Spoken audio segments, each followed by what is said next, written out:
आजचा विषय म्हणजे सगळ्यांचा आवडतीचा आणि सर्वात जास्त फेमस असणारा आपल्या महाराष्ट्रातला काय आहे ते झुणका भाकर. आणि सर्वनाचा नाशी तेलाची धार कोणाला नाही आवडणार नाही का. तर चला, शुभांगी ब्लॉग्स अँड किचनमध्ये तुमचं मनपूर्वक स्वागत करीत आहे. आणि आपल्या चॅनलला जर अजून सबस्क्राईब केलं नसेल तर सबस्क्राईब करून टाका आणि बेल आयकॉन देखील प्रेस करा. आणि असे नवनवीन व्हिडिओ बघत जा. लाईक करा, शेअर करा, कमेंट करा आणि हा व्हिडिओ शेवटपर्यंत नक्की बघा. हे झुणका हा काही कांदा घालून नाही केलेला, हा एकदम मस्त गावरान पद्धतीचा झुणका आहे बरं का. यात काय केलेलं आहे, कांद्याची पात, लसूणाची पात आणि लसूण देखील सोललेला आहे आणि 3च मिरच्या घेतलेल्या आहे आणि बारीक कट करून घेतलेला आहे. एकदम झट आणि पट आपली रेसिपी आहे, झटपट पटापट सारखीच. चला आता रेसिपीला आपली सुरुवात केली आहे. बेसन पीठ घेतलेलं आहे, सर्व काही तुम्ही कंटेंट बघितलेलंच आहे आणि आपल्या चॅनलला भरभरून सपोर्ट दिलेला आहे तुम्ही. त्यामुळे माझ्या यूट्यूब फॅमिलीचा पुन्हा एकदा तुमचं सर्वांचं धन्यवाद. आणि आपले लवकरच 1000 सबस्क्रायबर पूर्ण होणार आहेत. त्यामुळे आता भरपूर काही कंटेंट मी टाकलेलंच आहे, तुम्हाला आवडलेलं आहे. आपली रेसिपी काल आपली रेसिपी एक व्हायरल गेलेली आहे भरपूर प्रमाणात आणि 8 दिवसापूर्वी देखील केली होती. आणि शक्यतो मला मी रोज व्हिडिओ टाकायचा प्रयत्न करीत आहे नाही का. जेवढं कंटेंट माझ्याच्याने होईल तेवढं सर्व काही. आणि गुढीपाडव्याचं स्पेशल मी आता नेक्स्ट व्हिडिओ गुढीपाडव्यासाठी काहीतरी नवीन पदार्थ बनवून तुम्हाला दाखवणारच आहे. तर आपण काय केलेलं आहे, 2 वागळ्या तेल घेतलेलं आहे आणि त्यात काय केलेलं आहे, जिरे, मोहरी, लसूण आणि हिरव्या मिरच्या घालून घेतलेल्या आहे आणि चांगला डीप फ्राय करून घेतलेला आहे. बघा तुम्ही लसूण कसा झालेला आहे.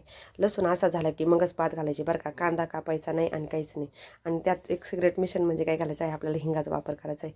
जेव्हा जेव्हा तुम्ही झुणका बनवता तेव्हा तेव्हा हिंगा घालायला कधीच विसरू नका. पण हिंग टाकताना बघा कसा टाकायचा, आणि हिंगाने काय होतं, कलर चेंज होत असतो नाही का. तर नाही होऊन द्यायचं आपल्याला. एकाच वेळेस दोन्ही आपण हळद आणि हिंगाचा वापर करताना देखील आपल्या झुणक्याचा कलर कसा आलेला आहे बघा. आपल्या महाराष्ट्रातला हा फेमस आहे झुणका भाकर. आणि मी अग्नेनगरची आहे ना, आमच्याकडे याला पिठलं देखील म्हणतात आणि तुमच्या साईडला बी हेच म्हणत असतात किंवा इतर काही वेगळे नावं असतील ते देखील मला सांगा. आणि बघा आता आपली ही किती सोपी रेसिपी आहे आणि कांद्याची पात घालून कोणाला नाही आवडणार असा झुणका नाही का. दरवेळेस तेच झुणका करून करून तुम्ही बोर झाले असेल तर असं कांद्याची पातीचा नक्की ट्राय करा. आणि याला बघा काही म्हणजे हटव पिठलंसुद्धा दोन्हीचं मिळून मी हे बनवणार आहे. एकदम कॉम्बो रेसिपी आहे आणि कशी बनवायची हे तुम्ही आता बघतच आहात. व्हिडिओ जर शेवटपर्यंत बघितला आणि बारकाईने जर बघितला तर तुमच्या लक्षातच येणार आहे. आणि शेवटपर्यंत बघायची कुठलीही गोष्ट तेव्हा आपल्याला कळते नाही का. आपण जर अर्धवट गोष्ट बघितली तर आपल्याला लक्षात येत नाही आणि असं तुमचं जसं मी बनवतो तसा पदार्थ होणार पण नाही, याची मला शुअर गॅरंटी आहे. आणि आता काय केलेलं आहे, मोठे 2 चमचे बेसन पीठ घेतलेलं आहे आणि त्यात थोडंसं पाणी घालून घेतलेलं आहे, अर्धा ग्लास. आणि अर्धा ग्लास पाणी यात टाकलेलं आहे. त्यानंतर आपण मिठाचा वापर केला तरी चालेल. आता बघा इकडे हिंगा टाकला होता आणि इकडे हळद टाकली, तुमच्या लक्षात आलं असेल. हिंगाचे कलर तिकडून आलेला आहे ना आणि इकडून हळदीचं प्रमाण सारखं झालेलं आहे ना. आता तुम्ही एकसारखं फिरवलं तरी काही प्रॉब्लेम नाही.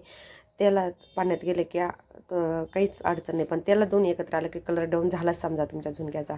आता मीठ टाकून एकदा हलक्या हाताने फिरवून घ्या आणि लगेचच आपल्या याला उकळी येणार आहे, कारण आपला गॅस हा फुलच आहे. आणि त्यानंतर आपल्याला काय करायचं, इकडंसुद्धा चांगल्या प्रमाणात हलक्या हाताने फिरवून घ्यायचं आहे नाही का. बघा आता उकळी किती भन्नाट आलेली आहे. त्यानंतर मी टाकलेलं आहे, लगेच टाकले नाही, न घेटुळे राहता पिठलं एकदम सॉफ्ट आणि एकदम मस्त टेस्टी होणार आहे. आणि बघा तुम्ही ही रेसिपी तुम्ही नक्की ट्राय करा आणि कशी होते हे बघा. आपलं असं जर तुम्ही चॅनलला जर लवकर सपोर्ट करीत राहिले तर आपलं चॅनल लवकरच मोनेटाईज होईल आणि तुम्हाला वेगवेगळ्या रेसिपी बघायला तर भेटतच आहे. आणि ब्लॉगवर सुद्धा आपलं जास्तच भर आहे. सगळ्याच गोष्टीत कुठलीही प्रकारची कमी नाही. जेवढं होईल तेवढं शक्यतो मी एडिटिंगचा प्रयत्न करीत असते. आणि ज्यांचे चॅनल आहे त्यांना सर्वांना माहीत आहे एडिटिंगचं काम कसं असतं. रेसिपी शूट केलं 1-2 तास, आता ही 5च मिनटाची रेसिपी आहे, हिला काही जास्त वेळ लागला नाही, तरी पण वेळ लागतोच बरं का. तर त्यामुळे तुम्ही एक लाईक करीत जा आणि आपल्याला कमेंट नक्की करीत जा. चला आता आपल्या याला एक चांगले जास्तीत जास्त 2 मिनटात आपलं झुणका रेडी होणार आहे. त्यानंतर मी जेवढी होईल तेवढी कोथिंबीर टाका जर तुम्हाला आवडत असेल तर. आणि पातसुद्धा तुम्हाला जर आवडत असेल तरच वापरा, कांद्याची नसन आवडत तर तुम्ही स्किप करू शकता आणि त्याऐवजी बारीक चिरलेला कांदा देखील वापरू शकता. तुमच्या आवडीनुसार तुम्ही यूज करा. हे आमच्या घरात सर्वांनाच असं पिठलं आवडतं, त्यामुळे मी असं बनवलेलं आहे. आणि एकदम मस्त आणि रुचकर रेसिपी आहे ही. महाराष्ट्रातली एकदम फेमस रेसिपी आहे. तुम्ही बघितलं असं ठिकठिकाणी असतं लिहिलेलं पाटी, झुणका भाकर झुणका भाकर, तसलंच आपला झुणका मी बनवलेला आहे. आणि एकदम भाकरीसोबतच बरं का, कांदा भाकर, एकदम गावरान जेवण. अशी रेसिपी कुठे तुम्हाला बघायला सुद्धा भेटणार नाही. आणि इतकी साधी सोपी आणि एकदम मस्त, काही जास्त काही किचकट नाही, नाही का. तर असे नवीन व्हिडिओ तुम्ही नक्की बघत जा. शुभांगी ब्लॉग्स अँड किचनला सबस्क्राईब करा आणि बेल आयकॉन देखील प्रेस करा. लाईक करा, शेअर करा, कमेंट करा. आणि असेच नवीन व्हिडिओ तुम्ही बघत जा. खात राहा, आनंदी राहा. आणि आपलं झुणकात रेडी झालेला आहे, नाही का. तर बघा कसा झालेला आहे. आणि सर्विंग डिश अजून तुम्हाला दाखवायची राहिलेली आहे.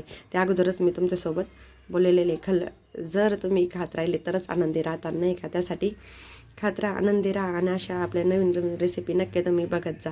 बघा आता आपलं सर्विंग डिशचं ताट आणि आता कसा झालेला आहे.